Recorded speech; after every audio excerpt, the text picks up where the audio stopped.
आज का हमारा टॉपिक है डीप सीक का न्यू जो मॉडल आया है 3V3.2। Again deep seek moment.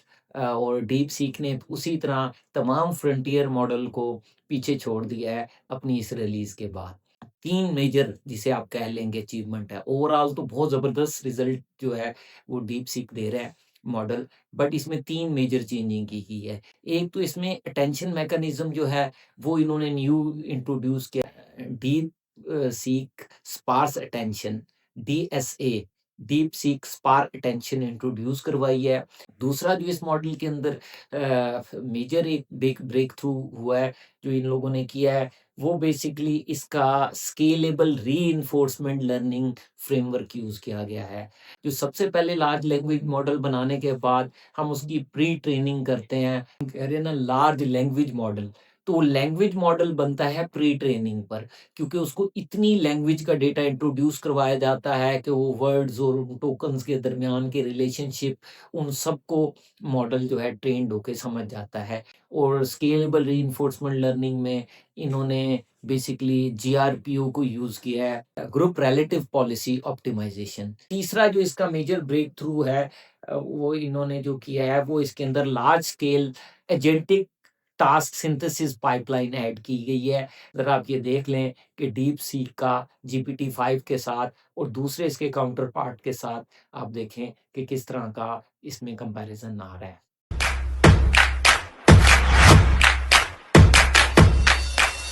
अस्सलाम वालेकुम। आज का हमारा टॉपिक है डीप सीक का न्यू जो मॉडल आया है 3V3.2। Again deep seek moment.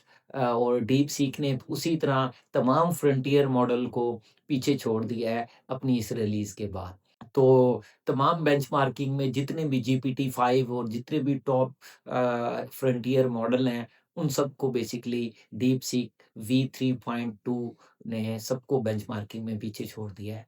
और इसमें बहुत अमेजिंग अचीवमेंट की गई हैं।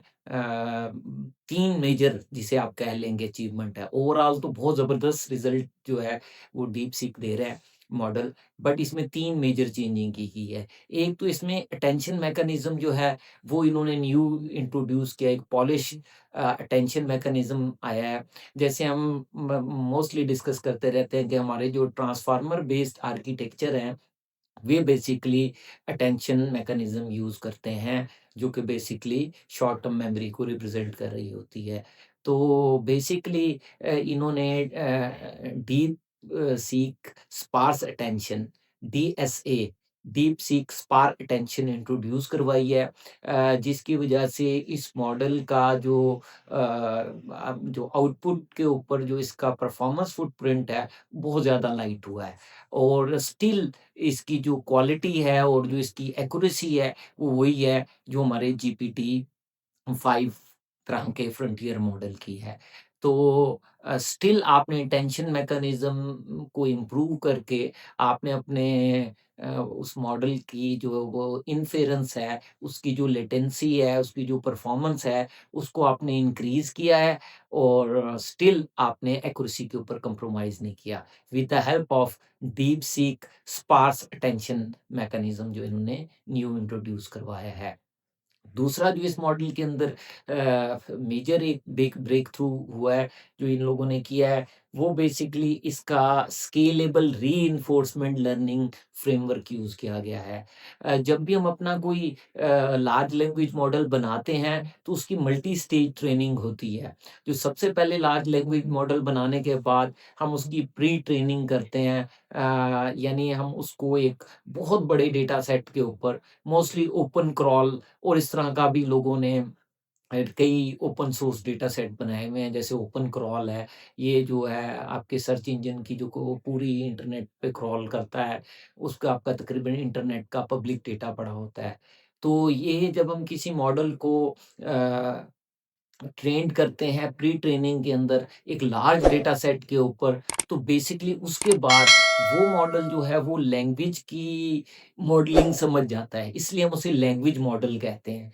जैसे हम कह रहे हैं ना लार्ज लैंग्वेज मॉडल, तो लैंग्वेज मॉडल बनता है प्री ट्रेनिंग पर, क्योंकि उसको इतनी लैंग्वेज का डेटा इंट्रोड्यूस करवाया जाता है कि वो वर्ड्स और टोकन्स के दरमियान के रिलेशनशिप, उन सबको मॉडल जो है ट्रेंड होके समझ जाता है। तो बेसिक फंडामेंटल जो लैंग्वेज मॉडलिंग होती है, वो वहाँ कवर हो जाती है प्री ट्रेनिंग के अंदर।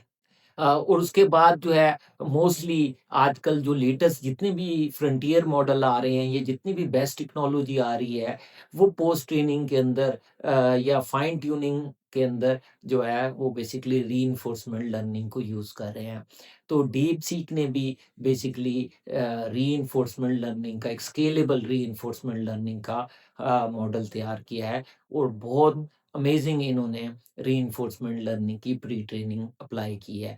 और अक्सर ये जो रीइंफोर्समेंट लर्निंग से ट्रेनिंग होती है, इसका फ़ायदा ये होता है कि आपका मॉडल बेसिकली इंटेलिजेंट हो जाता है, उसके अंदर रीज़निंग कैपेबिलिटीज़ आ जाती हैं, और वो उन क्वेश्चन का आंसर भी करने में थोड़ी ईज़ ले लेता है, जिसके ऊपर वो ट्रेन नहीं होता। उसके आंसर भी वो सही दे देता है with the help of reinforcement learning की जो ये हम ये ट्रेनिंग देते हैं।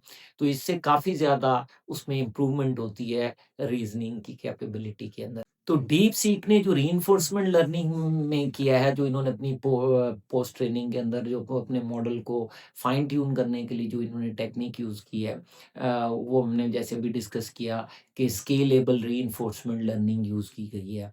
और स्केलेबल रीइंफोर्समेंट लर्निंग में इन्होंने बेसिकली जीआरपीओ को यूज़ किया है, ग्रुप रिलेटिव पॉलिसी ऑप्टिमाइजेशन, जीआरपीओ। वैसे तो जितने भी रीइंफोर्समेंट लर्निंग टेक्निक चल रही हैं, जो रिसेंटली पिछले मॉडल्स में थी, वो तो पीपीओ भी चल रही हैं, प्रॉक्सिमल पॉलिसी ऑप्टिमाइजेशन है। तो इन्होंने बेसिकली जीआरपीओ को यूज़ किया है, ग्रुप रिलेटिव पॉलिसी ऑप्टिमाइजेशन का यूज़ किया गया है। और इसके साथ-साथ बेसिकली इन्होंने अपने जो मॉडल है उसको ऑफ पॉलिसी के ऊपर भी ट्रेन किया है। और ऑफ पॉलिसी रीइंफोर्समेंट लर्निंग जो है वो अचीव करना बहुत मुश्किल है। अगर आप अचीव कर लेते हैं तो ऑफ पॉलिसी मॉडल जो है वो बहुत बेस्ट परफॉर्म करता है ऑन पॉलिसी रीइंफोर्समेंट मॉडल में। तो इवन यानी आपके मॉडल के पास कोई पॉलिसी नहीं भी है, तब भी वो ऑफ पॉलिसी जो है वो अपने एनवायरनमेंट के अंदर होने वाली चीज़ों के मतलब जो है अंडरस्टैंडिंग वो बेस्ट कर लेता है। तो बेसिकली इन्होंने जीआरपीओ को यूज़ किया है, और इसके अलावा बल्कि इन्होंने एक और टेक्निक भी बहुत अच्छी यूज़ की है, जो कि बड़ी इफ़ेक्टिव होती है, जिसको बेसिकली हम नॉलेज डिस्टिलेशन कहते हैं। अभी पिछले कुछ सालों से काफ़ी पॉपुलर है नॉलेज डिस्टिलेशन। नॉलेज डिस्टिलेशन में ये होता है कि आपके पास एक बड़ा मॉडल होता है, और आप उस बड़े मॉडल से अपने एक छोटे मॉडल को ट्रेन करते हैं। तो एक टीचर स्टूडेंट वाला हिसाब-किताब बन जाता है।